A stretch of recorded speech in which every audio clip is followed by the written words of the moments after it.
Hello बच्चों and welcome to study with Unique. मैं सुबह सर स्वागत करता हूँ आपका आप ही के प्यारे चैनल स्टडी विद यूनिक पर। बच्चों इस लेक्चर के साथ हम मैथ्स 12th स्टैंडर्ड का चैप्टर नंबर 6 शुरू करने जा रहे हैं, जिसका नाम है डिफरेंशियल इक्वेशंस। ठीक है, तो डिफरेंशियल इक्वेशन, ये नाम भी आपको सुना सुना सा लग रहा है। डिफरेंशिएशन याद है, डिफरेंशिएशन है ना, डेरिवेटिव्स, तो उसी से रिलेटेड नाम लग रहा है। ठीक है, तो चैप्टर भी पूरा का पूरा डिफरेंशिएशन यानी डेरिवेटिव्स एंड इंटीग्रेशन, इन दोनों टॉपिक्स के ऊपर बेस्ड है ये। ठीक है, अगर आप डिफरेंशिएशन और इंटीग्रेशन बहुत ही अच्छे से जानते हो, मतलब इसमें ज्यादा भी हाई लेवल का नहीं आएगा वो, लेकिन आप अगर उसका बेसिक्स भी जानते हो, ठीक है, जैसे कि एक्स स्क्वायर को कैसे डिफरेंशिएट करते हैं, वाई स्क्वायर को कैसे करते हैं, इंटीग्रेट कैसे करते हैं इन दोनों को, ठीक है, तो थोड़ा बहुत भी आपको अगर आता है तो यहाँ आप इस चैप्टर में अपनी पकड़ मजबूत कर सकते हो। ठीक है, चलो तो शुरू करूं मैं।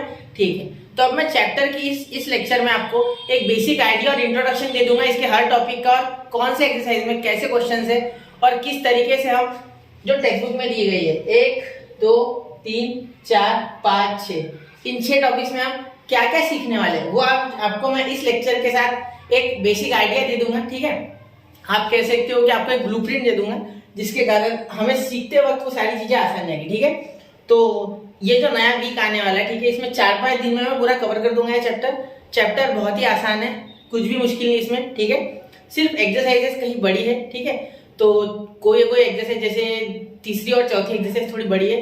ठीक है, और जो 6th एक्सरसाइज है, ठीक है, 6.6 तक है इसमें, तो उसमें हमें थोड़ा सा लेंथी क्वेश्चन दिए गए, मतलब in the form of word problems. ठीक है, लेकिन वो भी मुश्किल नहीं है, तो ये आप जानते हो। ठीक है, और ये लास्ट एक्सरसाइज जो है ना, ये तो बहुत सिमिलर होंगी आपके लिए, क्योंकि ये आपने कहीं ना कहीं किया है। ठीक है, वो बता दो मैं आगे। देखो अब सबसे पहले हम इसमें सीखने वाले व्हाट आर डिफरेंशियल इक्वेशंस। तो डिफरेंशियल इक्वेशंस क्या होते हैं पहले ये देखेंगे, फिर देखेंगे order and degree of differential equation. ठीक है, एक एक चीज बता रहा हूँ। फॉर्मेशन ऑफ डिफरेंशियल इक्वेशन, बनाते कैसे differential equation. Solution of differential equation, मतलब सॉल्यूशन कैसे फाइंड करें इसका। उसके बाद टाइप्स ऑफ डिफरेंशियल इक्वेशन, और the last topic application of differential equation. ठीक है, जैसे कि हमने एप्लीकेशन ऑफ इंटीग्रेशन पूरा चैप्टर पढ़ा, एप्लीकेशन ऑफ डेरिवेटिव भी पूरा चैप्टर पढ़ा, वैसे ही डिफरेंशियल इक्वेशन के रियल लाइफ में एप्लीकेशन क्या है वो भी देखेंगे। ठीक है बेटा, तो चलिए ये टॉपिक अगर आप समझ चुके हो, मतलब इतना आपको समझ गया है मैंने क्या क्या बोला अभी, तो मैं अभी डिफरेंशियल इक्वेशन क्या होते हैं इससे स्टार्ट कर रहा हूँ। चलिए ठीक है, तो अब देखिए सबसे पहले मैं आपको बताना चाहूंगा कि डिफरेंशियल इक्वेशन क्या होता है। ठीक है, डिफरेंशियल इक्वेशन क्या होता है, डी जब भी मैं बोलूं तो समझ जाओ कि ये डिफरेंशियल इक्वेशन है। ठीक है बच्चा, चलिए क्लियर दिख रहा है ना आपको। हाँ चलिए, तो डिफरेंशियल इक्वेशन क्या होते हैं, व्हाट आर डी। ठीक है, तो देखो अगर सबसे पहले मैं आपको इक्वेशन बता दूं, व्हाट आर इक्वेशन, तो इक्वेशंस के बारे में बात करते हैं पहले। इक्वेशंस क्या होते हैं, शॉर्ट फॉर्म इक्वेशन का। ठीक है, अगर मैं बोलूं कि 3x + y = 7, तो दिस इज इक्वेशन बेटा। ठीक है, लेकिन यही अगर मैं बोलूं 5x² + 7x + 8, तो ये हो गया एक्सप्रेशन। एक्सप्रेशन में कोई भी इक्वल टू वाला साइन नहीं होता, इक्वेशन में इक्वल टू का साइन होता है। ठीक है, और एक तरीके का हो सकता है जैसे x + y ≤ 5, तो ये हो गया इनइक्वालिटी। ठीक है, ये इनइक्वेशन हो गया, ये इनइक्वालिटी बीच में आ गई, इसे क्या कहेंगे, इनइक्वेशन। तो ये इक्वेशन, ये इनइक्वेशन और ये एक्सप्रेशन। ठीक है, बेसिक डिफरेंस समझ गया। ठीक है, नहीं वो वैसे टॉपिक में नहीं है, लेकिन आपको कहीं पता ना हो तो आप पता कर लो ये, क्योंकि ये बेसिक चीजें आपको आनी चाहिए। ठीक है, अब व्हाट आर डिफरेंशियल इक्वेशन। देखो डिफरेंशियल इक्वेशन में आपको एक टर्म इन्वॉल्व मिलेगी dy/dx, dy/dx। ठीक है, तो dy/dx आपको यहाँ हर जगह मिलेगा, जितने भी आप सॉल्व करोगे ना डिफरेंशियल इक्वेशन, उन सब में, चाहे आप डिफरेंशियल इक्वेशन बनाओ तब भी dy/dx मिलेगा, चाहे आप उसे सॉल्व करो, चाहे आप उनके ऑर्डर और डिग्री फाइंड करो, मिलने वाला है। ठीक है, तो एक एग्जांपल लिख रहा हूं डिफरेंशियल इक्वेशन का। देखो x² dy/dx + 5 d2y/dx² + 8 = 0। सपोज ऐसा आपको इक्वेशन दिखता है, तो this is a differential equation.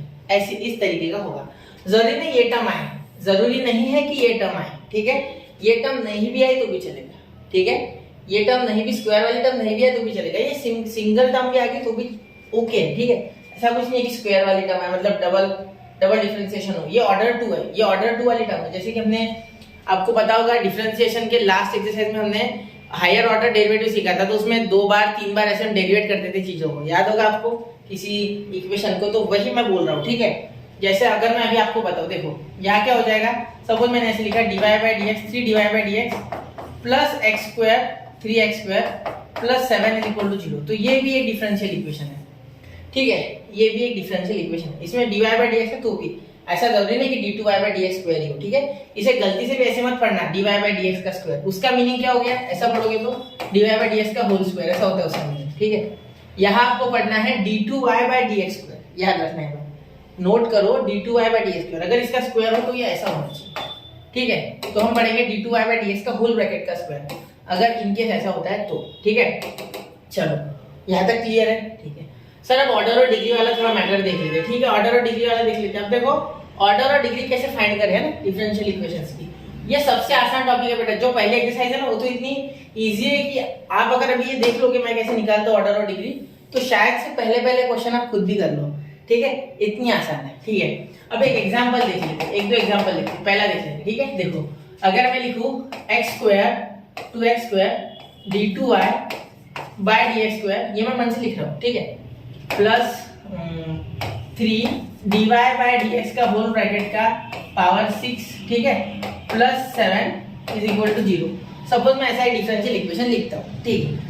अब यहाँ मैं अगर आपसे पूछूं कि बताओ बच्चा कि इसमें ऑर्डर और डिग्री क्या है, तो बहुत से बच्चों ने ऑर्डर और डिग्री कहीं ना कहीं 9th स्टैंडर्ड पॉलिनोमियल चैप्टर में पढ़ी होगी, ठीक है। तो मैं आपको एक चीज बता दूं, इसमें हमें ऑर्डर ज्यादा इंपॉर्टेंट है, ऑर्डर ज्यादा इंपॉर्टेंट है, डिग्री नहीं। अब ऐसा क्यों कहा सर आपने, ऐसा तो किसी ने बताया नहीं आज तक, ऐसा बोल रहे हूँ शायद। देखो ऑर्डर है ना, ऑर्डर डिसाइड करेंगे कि कौन सी डिग्री लेनी है।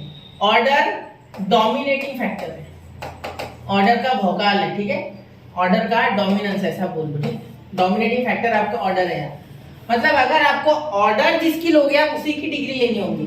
डिग्री पे डिपेंड नहीं करेगा कि ऑर्डर क्या होने वाली है, ऑर्डर पे डिपेंड करेगा कि डिग्री क्या होने वाली है। ऑर्डर के भरोसे, डिग्री को लिख दूं मैं, ऑर्डर के भरोसे, ऑर्डर के भरोसे, ठीक है। मतलब जिसकी ऑर्डर लेनी है उसी की डिग्री लेनी है, गलती से ज्यादा डिग्री वाला उठाएगा उसकी ऑर्डर लिखना नहीं है। जैसे मैंने इस एग्जांपल में आपको कंफ्यूज करने के लिए थोड़ी सी एक्स्ट्रा की टर्म ले ली है, बताता हूँ। देखो यहाँ मैं रेड पे ले रहा हूँ, यहाँ देखिए मैं रेड पे ले लेता हूँ जिससे कि आपको समझने में आसानी हो। तो यहाँ देखो 2x square d2y by dx square plus 3 dy by dx का पावर 6 प्लस 7 इक्वल टू 0, ऐसा मैंने लिखा है, ठीक है। अब देखो बेटा यहाँ अगर आप ध्यान से देखोगे, ठीक है, तो यहाँ d2y बाय dx स्क्वायर कमजोर सा लग रहा है ना, कमजोर सा स्क्वायर स्क्वायर है ना। तो यहाँ देखो dy बाय dx का पावर 6, बाप रे सर तो ये ले लो ना, नहीं ये नहीं लेना है, ये हमें ऑर्डर और डिग्री नहीं बताएगा। इस डिफरेंशियल इक्वेशन के ऑर्डर या डिग्री इससे डिसाइड नहीं होगी। मैं मानता हूँ कि इसकी डिग्री ज्यादा है, इसकी डिग्री एक ही है, इसका अगर आप पावर लोगे तो 1 ही आ रहा है, बिल्कुल ठीक है। इसका जो पावर है यानी डिग्री है वो 6 आ रही है, बिल्कुल बिल्कुल सही है बेटा, आपका कोई गलत नहीं है। लेकिन मैंने क्या कहा कि degree follows order, order doesn't follow degree. Order degree के भरोसे नहीं है, ऑर्डर सॉरी डिग्री ऑर्डर के भरोसे, ठीक है। तो ऑर्डर किसकी बड़ी है सबसे पहले देखो, तो ऑर्डर मैंने आपको बताया है कि जितने बार हम डिफरेंशिएट करते हैं किसी टर्म को उतनी ऑर्डर आती है। डिफरेंशिएशन में बताया था बेटा ये, ठीक है, नहीं देखा है तो प्लीज देख लो एक बार, स्टडी विद यूनिक डिफरेंशिएशन ऐसा डाल दो, सारे वीडियोस आ जाएंगे। 20 से 21 वीडियो का अच्छा खासा लंबा लेक्चर लिया है, ठीक है, बहुत समय लगा है, हर एक क्वेश्चन किया, ठीक है। तब देखो d2y बाय dx स्क्वायर, इसका मीनिंग क्या हुआ कि ये 2 जो है, ठीक है, ये ऑर्डर है, ठीक है, इसके ऑर्डर 2 है, लेकिन इसके ऑर्डर देखो dy बाय dx, इसके ऑर्डर 1, यहाँ 1, ठीक है। ऑर्डर कम है तो वो किसी काम का नहीं, इसे देखना भी नहीं, ये पाप है महापाप उसको देखना। उसकी अगर आप डिग्री लिख दोगे गलत हो जाएगा, ठीक है, इसकी लिखनी है। तो इसकी ऑर्डर क्या है, मैं ओ ऑर्डर पूरा लिख देता हूँ, ओ नहीं लिखता ऑर्डर। इसकी ऑर्डर 2 है तो इसी की डिग्री आएगी, क्या है डिग्री, डिग्री है बेटा इसकी 1 तो चलेगा, नो मैटर डिग्री क्या है, ऑर्डर पे डिग्री डिपेंड है। ऑर्डर किसकी ज्यादा है इसकी, तो डिग्री भी इसी की लिखना, ये नहीं लेना है। मैं वापस बता दूं कि degree follows order, order doesn't follow degree, वापस से बोल रहा हूँ, ठीक है। चलो और एक क्वेश्चन लिखते हैं इसी का, ठीक है, शॉर्टकट। ये वैसे मुश्किल नहीं है लेकिन बच्चे इसमें गलती करते मैंने देखा है, इसलिए मैं कोशिश कर रहा हूँ कि जितना अच्छे से बता पाऊँ उतना बता दूं, ठीक है। चलो एक ऐसा ले लूं 3x square dy by dx का whole bracket square plus d3y by dx, ये ले लेता हूँ 12 ले लेता हूँ पावर है, dy बाय dx क्यूब का पावर 3 इज इक्वल टू 0। तो यहाँ आप सिंपली बता पाओगे बेटा आपकी ऑर्डर कितनी है सर इसकी, सर इसकी ऑर्डर जो है ना वो 3 है, ठीक है, क्योंकि ऑर्डर जो बड़ी होती है वही देखना है, इसे नहीं देखना क्योंकि इसका 1 ही ऑर्डर है, ऑर्डर इसकी 3 है तो इसी की डिग्री लिखी जाएगी। डिग्री कितनी है, डिग्री है इसकी सर 3, कितनी है 3, बिल्कुल। तो ऐसे ही आपको देखना है कि जिसकी ऑर्डर ज्यादा है उसी की डिग्री लिखनी है, ठीक है। डिग्री भी होगी इसकी 3, क्यों? क्योंकि ऑर्डर इसकी क्या है 3 है, तो डिग्री भी इसकी क्या होगी 3। यहाँ ऑर्डर इसकी 1 है, डिग्री 12 है, कोई फायदे का नहीं, इसे भूल जाओ। समझ गए? चलो तो इसे नोट कीजिए बच्चों। अब हम अगले टॉपिक की ओर बढ़ेंगे डिग्री के बाद। अब देखेंगे हम फॉर्मेशन ऑफ डिफरेंशियल इक्वेशन, ठीक है। ये आपको मैंने बता दिया what is differential equation, equation क्या होता है, एक्सप्रेशन क्या होता है, इक्वेशन क्या होता है, ये भी बता दिया साथ में।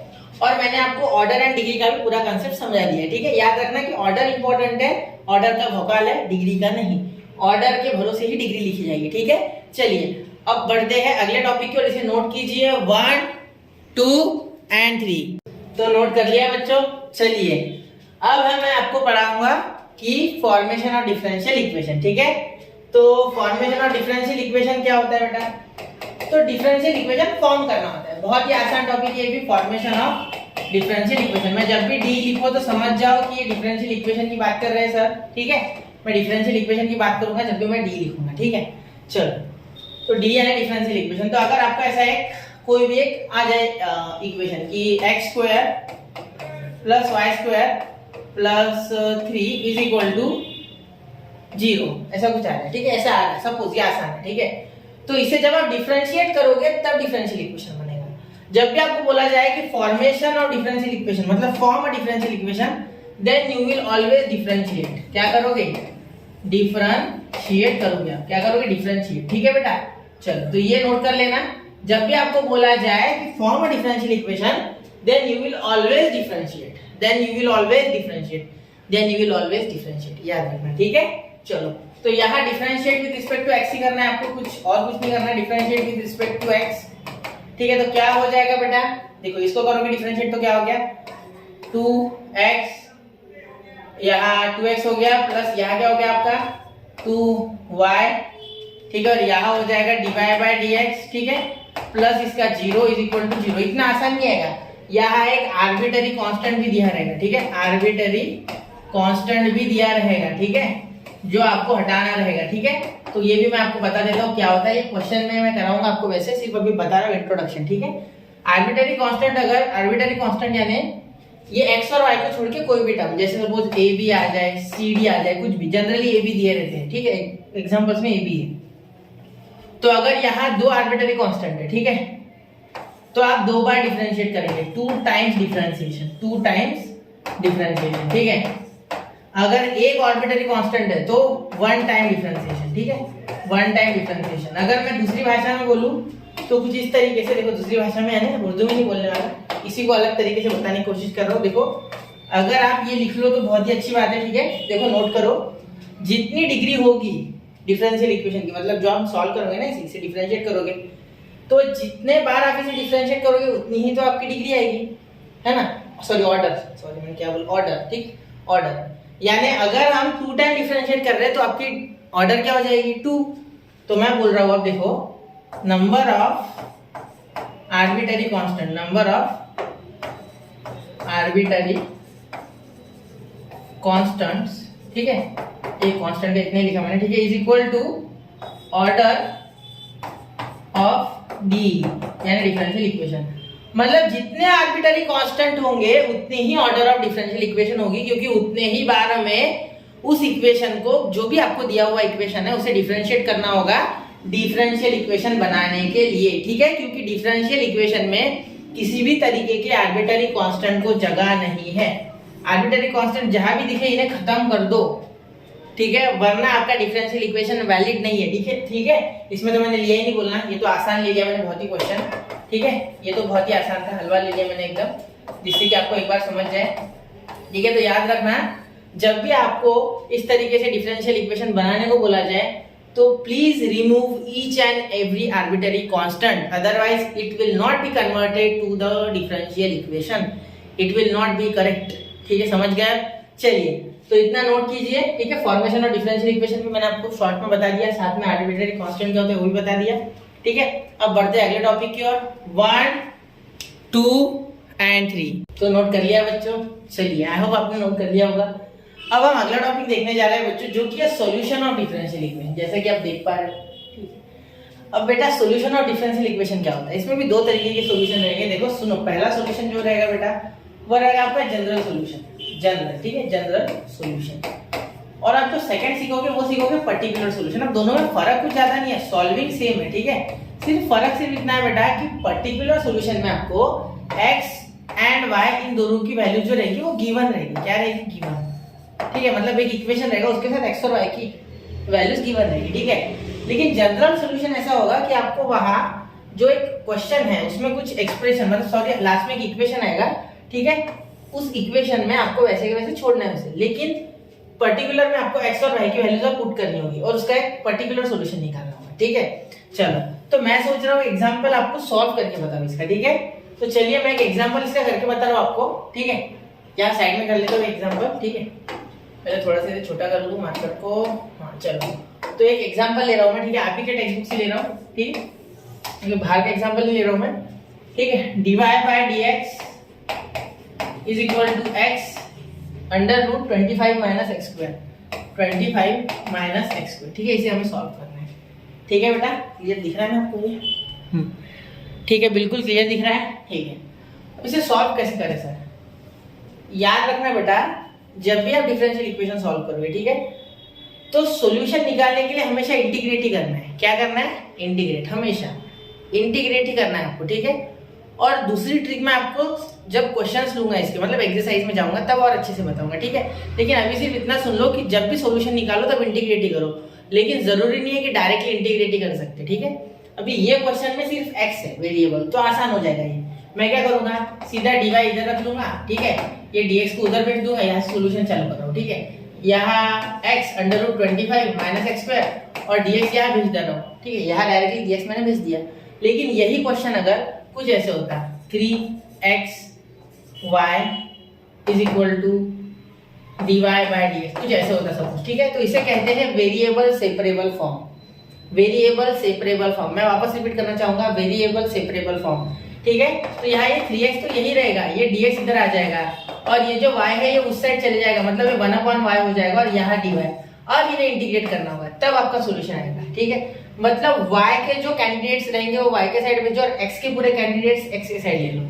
इसका मीनिंग मेरा ये हुआ कि integration of x with respect to dx and integration of y with respect to dy करना है, समझे? तो ये जरूरी है, क्लियर?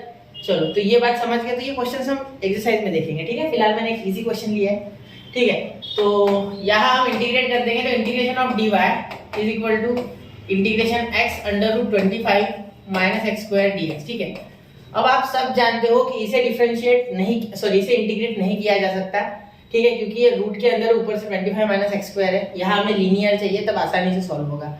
लेकिन मुझे एक चीज पता है कि यहाँ अगर मैं एक्स स्क्वायर को डिफरेंशिएट करूं तो मुझे x dx मिल रहा है। तो सब्स्टिट्यूशन मेथड आपको पता होगी इंटीग्रेशन की, तो उससे करने वाले हैं, ठीक है। हम सपोज कर लेंगे कि 25 minus x square is T U, कुछ भी ले लो आपके मन से, ठीक है, मैं टी लूंगा, ठीक है, सिंपल। तो यहाँ इसका इंटीग्रेशन हमें पता है सर, इसका तो y हो जाएगा, ठीक है। तो क्या यहाँ इंटीग्रेटिंग ऑन बोथ साइड लिखना है? बिल्कुल लिखना है। आप यहाँ लिख लेना इंटीग्रेटिंग ऑन बोथ साइड, ठीक है, चलेगा। वो नहीं लिखा तो भी बस है, लेकिन लिख लो, कोई दिक्कत नहीं, ठीक है। चलो, इसका y आ जाएगा, इसे लिख लेंगे under root x, sorry integration of x under root 25 minus x square dx। अब मैं क्या कर दूंगा, लेट या पुट लिख देते, पुट ही लिखते थे हमें, put t is equal to 25 minus x square, ठीक है, ये बहुत जरूरी है। अब इसे आप डिफरेंशिएट करोगे तो क्या आ जाएगा, dt इज इक्वल टू, ये जीरो हो गया, जीरो, इसका तो कोई है नहीं अस्तित्व इंटीग्रेशन डिफरेंशिएशन के बाद, क्योंकि differentiation of constant is zero. इसका हो गया माइनस टू एक्स, ठीक है, क्लियर। तो यहाँ dt बाय dx, सॉरी यहाँ dt बाय dx था, मैं डायरेक्टली उधर dx लिखता हूँ। जो बच्चा डायरेक्टली मेरा डिफरेंशिएशन का लेक्चर देख रहा है उन्हें नहीं पता है, इसीलिए मैं dx यहाँ लिख रहा हूँ, t का डिफरेंशिएशन dt बाय dx। तो यही dx हमें इधर भेजना होता है बेटा, ठीक है, बिल्कुल। और ये जो -2 है ये कहाँ जाएगा सर, फिर ये यहाँ आ जाएगा, ठीक है, कुछ इस तरीके से। तो आपने जहाँ भी पढ़ा हो स्कूल कॉलेज कोचिंग में, तो आपको सर ने जरूर इतना बताया होगा कि इसमें हमें इन स्टेप को ज़्यादा डिटेल में नहीं बताना है, डायरेक्टली से इस तरीके से लिख के भी आपको वो एग्जामिनर मार्क्स दे देगा इसके, ठीक है। सिर्फ आपको इतना लिखना है, ठीक है। आप इसमें एक्सपर्ट हो चुके हो, क्लियर? चलो, तभी तो डिफरेंशिएशन में पहुंचे हो ना, ठीक है सर। हाँ, तो इसके लिए रूट t लिखेंगे, क्या हो गया फिर, अब देखो y is equal to integration, देखो इसका क्या हो गया, x dx, देखो x dx, x dx, इसका क्या हो गया बेटा, इसका हो गया आपका dt बाय 2, dt बाय -2। तो ये -2 यहाँ लिखेंगे क्या सर? बिल्कुल नहीं सर, हम तो इसे डायरेक्ट बाहर निकालेंगे जैसे कि आपने हमें इंटीग्रेशन में पढ़ाया है। बिल्कुल, तो ये कांस्टेंट है ना, तो डायरेक्टली लिख लो 1 बाय -2, डायरेक्ट आप लिख सकते हो। ठीक है, चलो अब अगली बात, अब अगले सुनना। ठीक है, यहाँ x ds की जगह तो यहाँ क्या सर, तो इसकी जगह यहाँ √t लिख लो ना बेटा।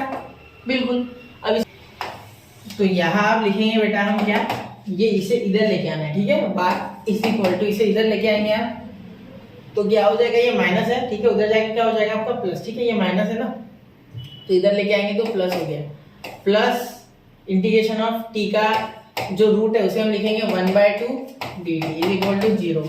ठीक है, इसे इधर कुछ नहीं बचा तो इज इक्वल टू 0 लिख लेंगे। ठीक है, बिल्कुल ठीक है। अब यहाँ क्या लिखेंगे बेटा हम, यहाँ आगे सॉल्व करते समय y प्लस t का पावर 1/2, तो t का पावर 3/2 अपॉन 3/2 हो गया। बिल्कुल सर, यहाँ 2, ये 2 लिखना मैं भूल गया। ठीक है, तो यहाँ 1/2 लिखना होगा ना हमें। हाँ बिल्कुल सर, 1/2, और यहाँ भी क्या लिख लेंगे हम 1/2।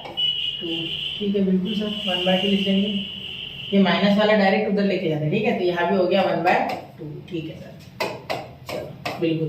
तो यहाँ अगर हम क्रॉस मल्टीप्लाई करते हैं तो 2y प्लस यहाँ आपका ये 2 ऊपर चल जाएगा 2/3 t का पावर 3/2 इज इक्वल टू, यहाँ 0 की जगह c लिख लो। ठीक है, कांस्टेंट, क्योंकि इसमें कांस्टेंट भी आता है तो हमें c लिखना है। एक साइड पूरी टर्म लेके आना, हमेशा ये प्रोसेस फॉलो करना, और उधर c लिखना। ठीक है, डिफरेंशियल इक्वेशन में। ठीक है, क्योंकि डिफरेंशिएशन जब हमने किया होगा इसका तो कांस्टेंट को 0 ले लिया होगा, इसीलिए हमें कुछ इस तरीके से c लेना होता है। ठीक है, ये मैंने आपको इंटीग्रेशन में भी बताया था।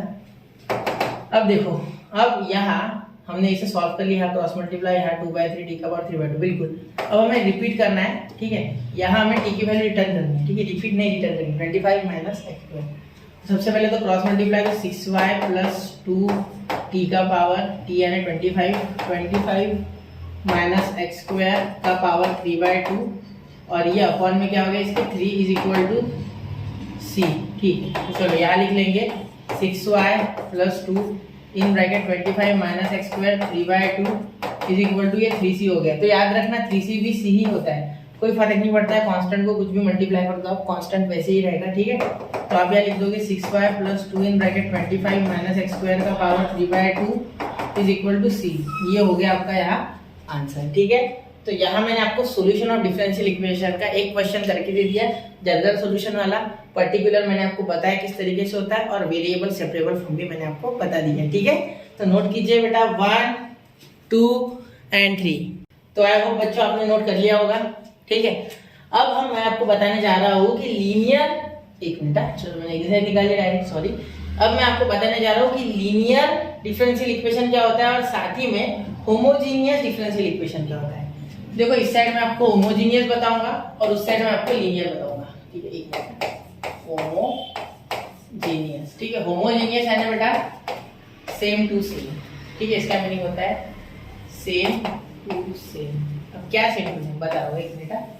होमोजीनियस, और यहाँ बता दूंगा मैं आपको लीनियर। ठीक है, लीनियर डिफरेंशियल इक्वेशन। ठीक है, यहाँ भी लिख दूंगा डी। ठीक है, अब देखो क्या होता है इसमें। अगर आपको कोई ऐसा डिफरेंशियल इक्वेशन दिखे, x² plus 3xy² plus x³ ठीक है, dy/dx इज इक्वल टू 0, कुछ ऐसा दिख जाए। ठीक है, तो इसे आप कहोगे होमोजीनियस। कैसे कहा सर आपने? देखो, इसकी मैं कलर बदल रहा हूँ एक मिनट।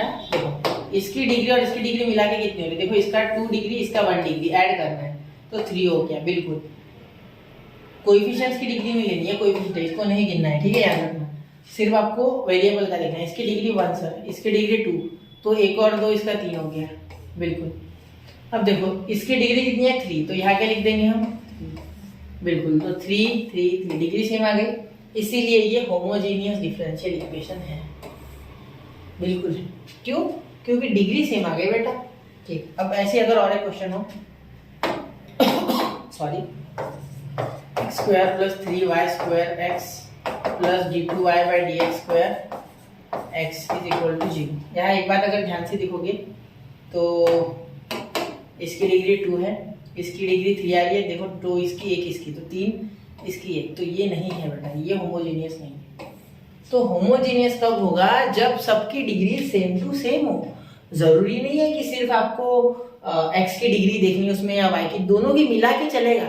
अगर ये दोनों मल्टीप्लाई में है, इन केस अगर ये दोनों प्रोडक्ट यानी मल्टीप्लाई में है तो ही डिग्री ऐड होगी, वरना आप लिख दोगे x plus x square y plus y का पावर 4। तो आप बोल दोगे सर इसकी 2, इसका 1, इनका 3 और मैं इसके साथ एक मिला देता हूँ तो ये हो गया 4 और इसका तो 4 है तो ये है होमोजीनियस। नहीं, मल्टीप्लाई में रहा तो ही करना है बेटा, ठीक है। वो मल्टीप्लाई में, ये देखो ये और ये कहाँ मल्टीप्लाई में है?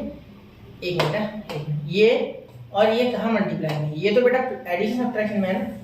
हाँ बिल्कुल, अब समझ गए हो कैसे, उम्मीद है मुझे आप ये टॉपिक, ठीक है, कि होमोजेनियस डिफरेंशियल इक्वेशन क्या होता है, ठीक है। तो इसे नोट कर लो। अब मैं बता रहा हूँ आपको लीनियर डिफरेंशियल इक्वेशन क्या होता है, ठीक है। इसका एक फॉर्म होता है, इसके दो फॉर्म होते हैं एक्चुअली, ठीक है।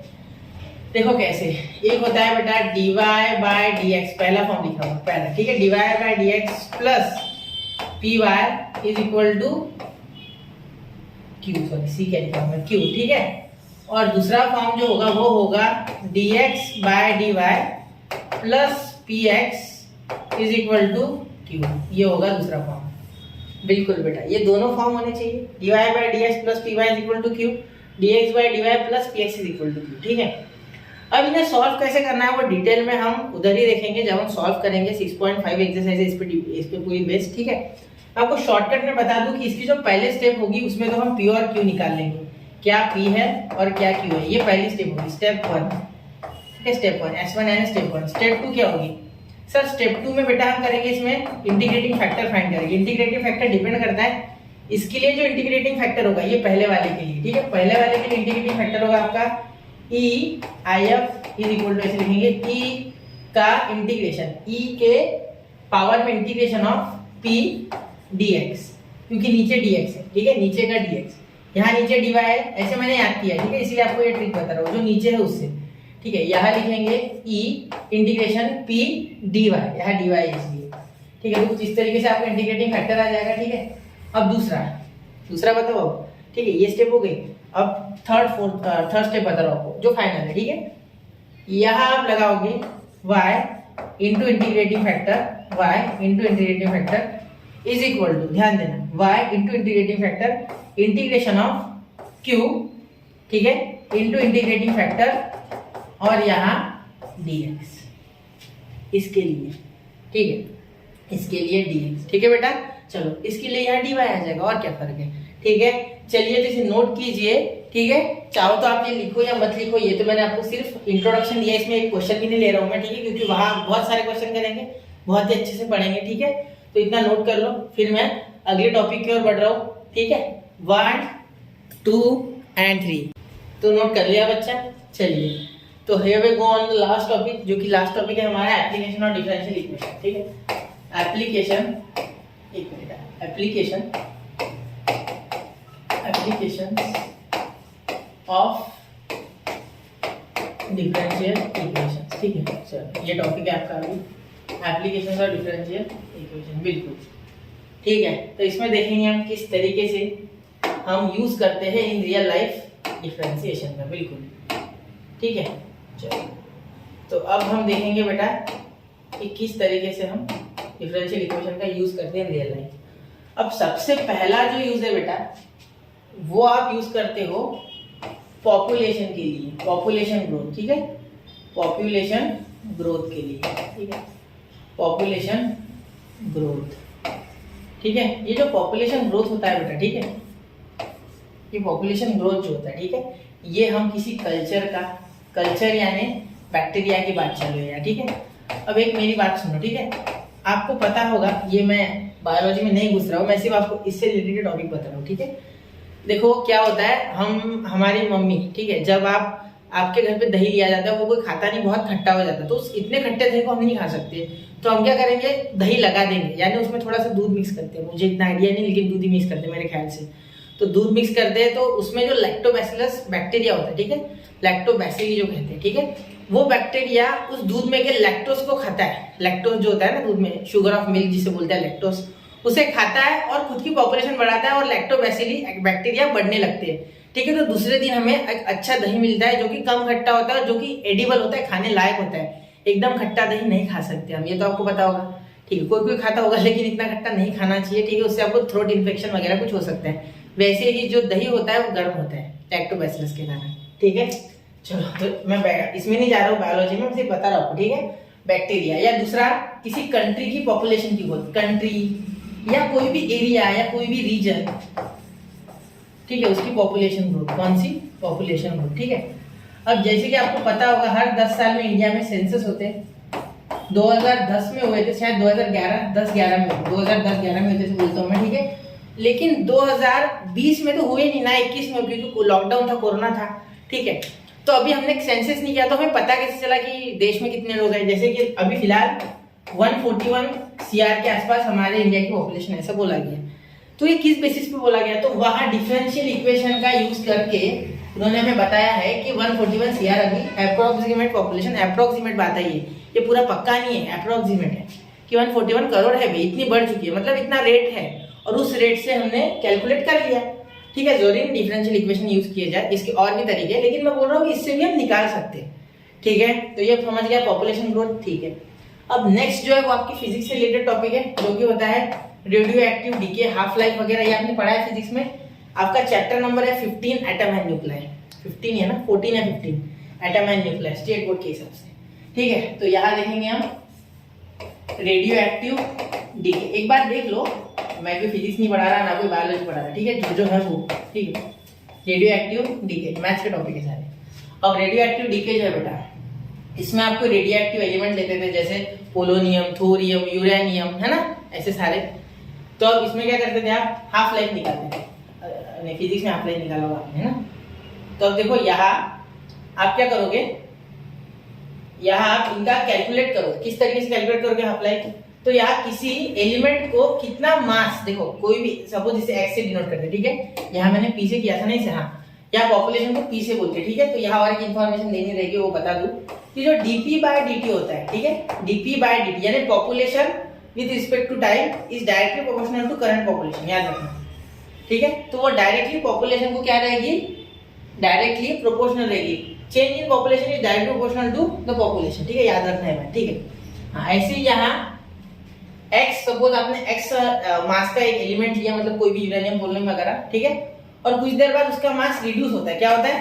रिड्यूस। ठीक है, तो यहाँ आप क्या बोल सकते हैं? उसे कितना भी समय लग सकता है, 1 दिन, 2 दिन, 10 दिन, इनफाइनाइट। आपको पता होगा ये चीज, ये आपने पढ़ा होगा कि कितना भी समय लग सकता है और कितने भी जल्दी हो सकता है। ठीक है, ये कोई ऐसी चीज नहीं है कि आप गिन सकते हो एकदम से, ये नहीं गिन सकते आप, ये कैसे भी हो सकती है। ठीक है, तो उसका एक सिंपल फॉर्मूला है, फॉर्मूला तो नहीं बताऊंगा आपको। देखो, सिर्फ dx/dt मतलब चेंज इन मास। ठीक है, मतलब डी के यानी मास, जैसे इसमें अल्फा, गामा और बीटा रेज निकलती है, आपको पता होगा। तो dx/dt is directly proportional to x। ठीक है, ऐसा आप ले सकते हो। ठीक है, और यहाँ x की जगह आप -x भी ले सकते हो, लेकिन माइनस जनरली लेते नहीं, x ही लेते। क्यों? क्योंकि डीके यानी कम होना, कम होना। ठीक है, मैं होना नहीं, कम होना। ठीक है, समझ लो, इसीलिए माइनस ले सकते हैं। अगले स्टेप में माइनस लेते हैं हम, जब सॉल्यूशन करेंगे तब मैं आपको बताऊंगा -kx होता है इसमें। ठीक है, उसमें बढ़ रही थी पॉपुलेशन इसलिए प्लस, इसमें कम हो रही है इसलिए -kx। ठीक है, अब उसके बाद हम देखते हैं इसे, उसके बाद हम इसे देखेंगे Newton's law of cooling. Newton's, एक मिनट, मैंने ऐसे ऊपर लिख दिया, न्यूटन्स लॉ ऑफ कूलिंग। अब ये क्या है sir? Newton's law of cooling, जैसे आपने एक कोई मसाला चाय ली सपोज, ठीक है, उसे आपने रख दिया थोड़ी देर के लिए। आप तब तक पढ़ाई कर रहे हो, मम्मी को कहा आपने रख दो मम्मी, मैं भी थोड़ा ये इतना सम कर लो। वैसे आप बोलते तो नहीं होंगे, बोलते होंगे तो बहुत अच्छी बात है। आप क्वेश्चन कर रहे हो, 5 मिनट लग गए तो चाय ठंडी होगी, ऑब्वियस सी बात है। एटमॉस्फेयर का टेम्परेचर कम है, फिलहाल तो विंटर सीजन चालू है तो जल्दी ठंडी हो जाती है चाय। ठीक है, तो एब्जॉर्ब कर लिया ना टेम्परेचर किसने? एटमॉस्फेयर ने उस चाय का। तो इसीलिए इसे हम इस तरीके से लिखेंगे, theta minus theta not. Theta 0 बोलते हैं वैसे मैथ्स में, लेकिन फिजिक्स में थीटा नॉट बोलते हैं इसीलिए। ठीक है, तो d theta by d t is directly proportional to theta minus theta naught. ठीक है, ये हो जाएगा न्यूटन्स लॉ ऑफ कूलिंग। और last but not the least, इसका यूज है ज्योमेट्री में। ज्योमेट्री में ज्यादातर 3D में यूज करेंगे। 3D यानी वेक्टर में नहीं जा रहा हूं मैं सिर्फ आपको बता रहा हूँ। सुनो, यहाँ आपका यूज जो होगा इसका वो होगा इन केस आपको, एक मिनट, हाँ, यहाँ आपको सरफेस एरिया ऑफ सॉलिड्स ठीक है, सॉलिड लिक्विड सॉलिड या हॉलो कुछ भी हो, सरफेस एरिया या वॉल्यूम इसके साथ डील करने को बोले तब। जैसे कि किस किस का सर, स्फीयर का, फिर हो सकता है हेमिस्फीयर का ही, ठीक है, सिलेंडर का, ठीक है, क्यूब का या क्यूबॉइड का, ठीक है। चलो, तो इस तरीके से आपका ये चैप्टर का पूरा एप्लीकेशन होगा। तो यहाँ बच्चों मैंने आपको पूरा बेसिक कंसेप्ट बता दिया है विद पूरा का पूरा जो भी मैं बता सकता था। जो क्वेश्चन मुझे लगे जरूरी है आपको उतना तो आना ही चाहिए बेसिक लेक्चर में, वरना वर्कशीट क्या, मैं आपको सिर्फ बोलूँ कि इस एक्सरसाइज में ये आ रहा है, क्या फायदा, ठीक है। तो एक बार मैं शॉर्टकट में आपको बता दूं कौन सी एक्सरसाइज में क्या आ रहा है, ठीक है। इतना करना चाहूंगा, 6.1 में आप ऑर्डर और डिग्री करोगे, ऑर्डर एंड डिग्री, ठीक है। एक बार 5 मिनट छोड़ोगे। 6.2 जो है इसमें आप formation of differential equation form D, ठीक है। 6.3 में आप सॉल्यूशन, ठीक है, 2 तरीके के, पर्टिकुलर एंड जनरल, ठीक है। और 6.4 में आप देखोगे बेटा, 6.4 में क्या होगा, हाँ 6.4 में आप होमोजीनियस देखोगे, ठीक है, होमोजीनियस डिफरेंशियल इक्वेशन। और 6.5 में आप देखोगे लीनियर डिफरेंशियल इक्वेशन। और 6.6 में जो है आप देखोगे एप्लीकेशंस ऑफ डिफरेंशियल इक्वेशन, ठीक है। तो यहाँ मैं लेक्चर करता हूँ बेटा फिनिश, ठीक है। अब डायरेक्टली अगले लेक्चर में मिलते हैं। 6.1 जो है वो मैं ज़्यादा से ज़्यादा 20 से 25 मिनट में पूरा लेक्चर निपटा दूंगा। सिर्फ ऑर्डर और डिग्री निकालनी है। अगर जहाँ कहीं रूट वगैरह आता है तो वहाँ सॉल्व करना होता है, बाकी जगह तो डायरेक्टली मिल ही जाता है। तो ऐसे ही स्टडी विद यूनिक के साथ बने रहे, पढ़ते रहे, आगे बढ़ते रहे, एग्जाम बहुत ही पास है, क्वेश्चंस करते रहे, साथ में नए चैप्टर्स पढ़ते रहे। जय हिंद, जय भारत।